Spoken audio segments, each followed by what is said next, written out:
DIY pang lock muna tayo ngayon. Masira. Gagawin natin ang lock ito. Siyang lock eh. Mura lang naman yung pang lock sa bayan eh. Kaya lang tinatamad tayong pumunta. Gawan na lang natin. Ito ang gagamitin natin. 2 tornilyo. Tsaka yung sirang electric fan. Kukuhanin natin yung baal sa gitna. Yan bali pinuktok-tok-tok ko lang para lumabas yung pinakabaal niya sa gitna. Tapos meron ako ditong spare na angle bar. Diyan ko ididikit yung 2 tornilyo mga sir. Yan, hindi ko muna pala pinutol kaagad yung angle bar para mas madaling mag-welding.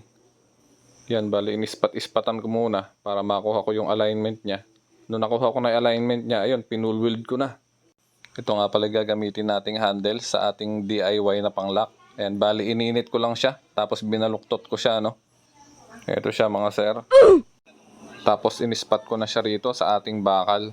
Yan, so tinibayan ko yan mga sir. After ko siyang ma-full weld ay ginrinder ko muna para malinis mga sir. Tapos binutasan ko na rin pala siya ng 4 para hindi na tayo mahirapan mamaya. Tapos kinating ko na dito sa ating angle bar para mapinturahan na. Ito na mga sir yung ating finished product. Tibay niyan. Pipinturahan muna natin siya para medyo mas presentable naman siya pag ikinabit. Since wala naman tayong paintbrush, may foam naman tayo dito. Ito lang gagamitin natin. Kaya lang epoxy enamel nga pala itong ating pangpintura. Medyo natutunaw yung foam ano.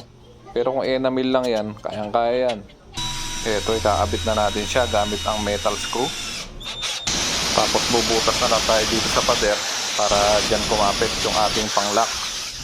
Ayos na mga sir. Pa-like and follow naman dyan bilang suporta sa ating channel. Maraming salamat. Ingat.